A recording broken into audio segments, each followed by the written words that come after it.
What's going on, Lock Talk family? It's your boy Jason, and we're here to talk some locks.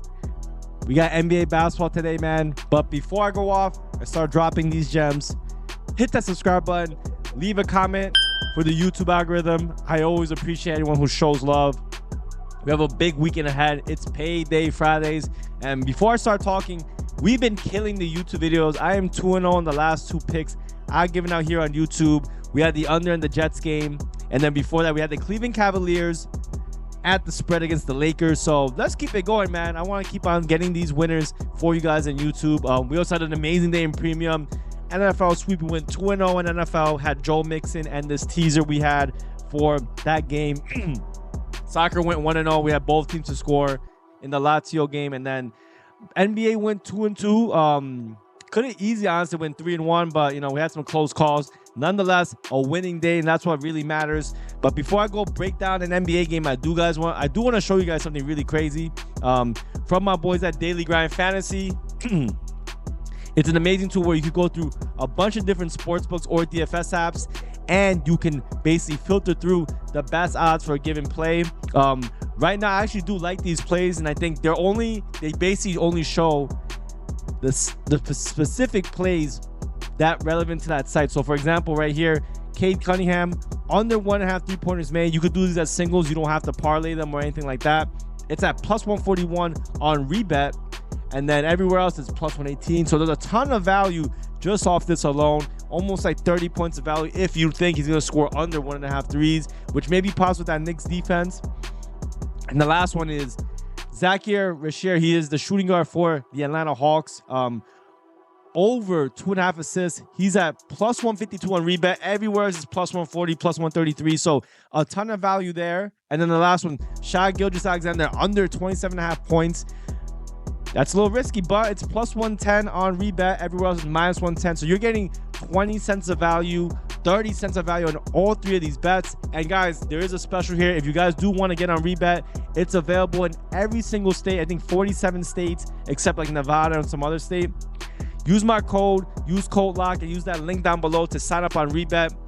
If you guys do sign up using my link and code, you guys will get a free week in premium, and you'll get up to a $100 match. There's not too many sports books anymore that are actually offering $100 matches or more, because the game is just getting so saturated. So definitely use this. If you're in a state like California, Florida, Texas, you can use this and get some free money, man. Use the book's money to bet on your first bet and get our picks for completely free. So again, check out Daily Grind Fantasy, but if anything else, make sure you sign up on rebet. There's 3 lines right here that have a ton of positive expected value, where the lines are definitely mispriced. And even if they lose, right here, you're getting a ton of value, man. Plus 141, plus 152, plus 110 versus what they offer everywhere else on FanDuel, DraftKings, Caesars. Get the best lines you can, guys. But shout out to my guys at Daily Grind Fantasy. But all right, man, let's start talking about this right here. What game are we going to talk about right now? I don't know, man. I kind of do like... Actually, I'll leave the code up. And let's go talk about this game. It's not just because we've been hitting with the Cleveland Cavaliers, but I do think it's an interesting game. Cleveland is 5-0 at the spread so far this season, man. They've been absolutely crushing every team. Not just winning, but covering, man. I always say good teams win, great teams cover, and it would be nice if Cleveland became a covering team, because we used to be one of my favorite teams. But also Orlando's been covering as well. So big spread, man. 8-point spread. I think I saw this early at a 5. So let's go take a look into this. So that must mean, so I didn't have to look at the injury report. I know before this game even got announced, I think Franz Wagner and Paolo Banchero were projected to be out, or, you know, were questionable. So I assume this line, I think, opened up at 5 or 6, and now it's all the way at 8. So let's take a look. So we take a look. Yep, it was at 6, and now it's all the way to 8. Basically, looks like it's even split. I mean, there's a lot of love for Orlando. Orlando was one of the best covering teams last year. One of my favorite teams last year at the first quarter, first half. They were one of the best in those categories until like the very end. They became too much of a favorite and they weren't covering as much. But big dog today against the Cleveland Cavaliers, who have been probably the best, if not, I think they're tied with someone else as the best covering team so far in the first 5 to 6 games of the NBA season. 8 points is a lot, and clearly there must be something going on. So let's take a look at the injury report. Looks like Paolo Banchero is out. He's obviously the best player on the Magic. He is the star.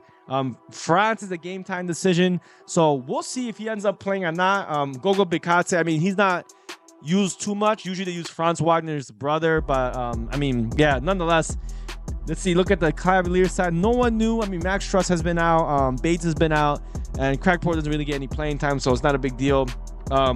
According to this, looks like all the money line bets are on the Cavs, and then a bunch of spread bets are pretty much set even, I guess, which makes sense, man. I mean, this is a big line, 8 points.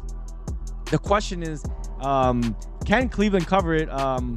Let's see. So Cleveland, I mean, they've been 5-0 at the spread. They beat the Lakers, who, if you saw my video, Lakers had a really tough schedule. That's the only thing that I had a little concern about, but I thought they did match up well.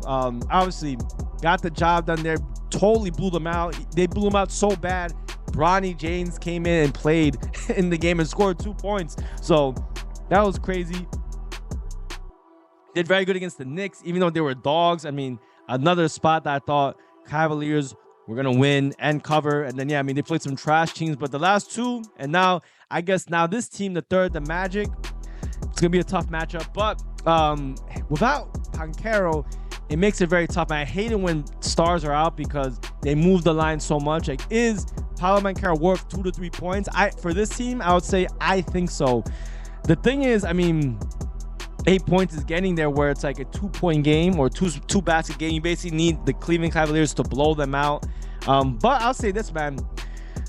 Magic still have weapons, man. They have Jalen Suggs. They still have Wendell Carter Jr. They have Franz Wagner. If he plays, if he does not, if he plays, I think this line might move to maybe 7.5. He might be worth a half to a point, which would make sense. Like, I maybe would wait to get the news on him. If he's out, this line might move even more.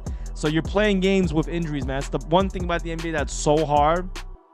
Whether you're doing player props, whether you're doing spreads and totals, like every injury, especially when it comes to stars, moves the line. So if you're able to, you know, confidently be like, okay, no matter if this guy plays or not, I like this line, then you can do it. But I'll say if you guys do want to wait, that'll be my suggestion. Maybe if you want to bet on Cleveland, regardless, if you think they're going to cover it and blow them out, just bet it now, because if Franz Wagner gets called out, this line will probably go to 8.5 to 9, I think. But it's kind of already embedding it. If he does play, this line will move a little bit lower. So that's the injury game you do play in the NBA. But look, the Magic have been stepping up their offense. I mean, obviously, it was all through Paolo Banchero. Their defense has also been very good historically. They have some big guys at the center and power forward position. Wagner, I mean, Banchero himself was also very big. So they're probably going to replace him. I don't know exactly what the lineup will be yet. But I do think, you know, the Cavaliers match up well against this Magic team, man. The Magic, obviously, they have a lot of size, but so do the Cavaliers. They have Evan Mobley. They have Jared Allen. They have some really good guards now, obviously, with Donovan Mitchell and Darius Garland. So I think this Cleveland Cavaliers almost like the Magic, but just a little bit better. The Magic, you know, I feel they lost a little bit depth of losing Mamba and a few of these other guys, but nonetheless, I mean, the team is stacked very well. There's a lot of points. Magic were, especially when they were not viewed as being good, especially when Paolo Banchero first came on the team, they used to get a lot of points just like this.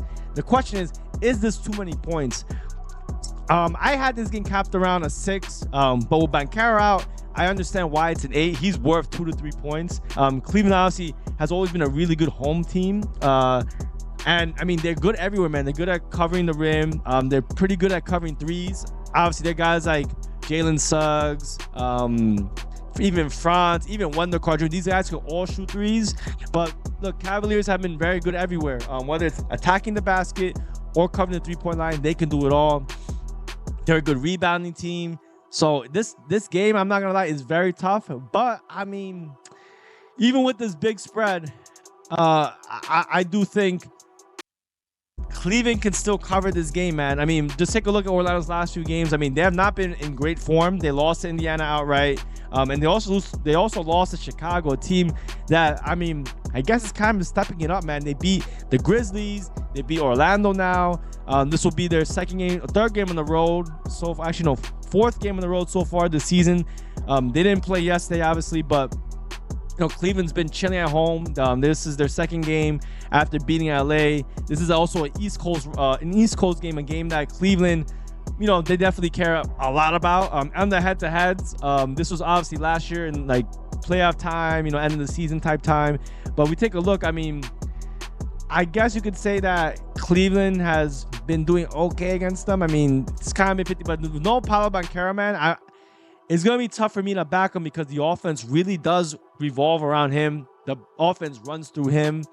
So without him, another big body, I mean, how are they going to replace the efficiency without him? So in this game, man, even though the spread's very big, 8-point spread, I know it might scare a lot of people, especially knowing how well the Magic have been at covering when they've gotten big spreads. I still like this team. I think the Cavaliers are the real deal. They showed it with that Lakers team. Some people might say the Lakers are frauds, but look at the Lakers have been some pretty good teams with the Minnesota Timberwolves included in their first game. So, yeah, man, give me the Cleveland Cavaliers at this 8-point spread. If you can get a 7.5, let's see. You might be able to get a 7.5 somewhere. Let's take a look. Can we get a 7.5? 7.5. No, we don't want minus, obviously. Let's take a look. Can we get 7.5? 7.5. You can get probably 7.5 on FanDuel. Yeah, FanDuel, DraftKings. So I'll try to say get 7 or 7.5. 7 will be great because 7's where teams kind of give up. So meaning if the Cavaliers are up by 7, Magic might stop playing, which would be good because then you push in this event rather than losing. But obviously, the big one will be if this guy plays or not. If Franz Wagner does not play, this line will move a lot, I think, because he's worth to me like half a point to a point. Of course, look, nothing's guaranteed, but I do think the Cavaliers are the better team. I think even if Banchero's playing, they can cover 6.5. So give me the Cavaliers. I think they win by double digits. I think they're going to be too much for this Orlando team. So yeah, man, let's go 3-0 on these YouTube videos. And guys, if this has been helpful, man, hit that subscribe button, click that alert bell so you don't miss another one. And I'll see you guys in the next one.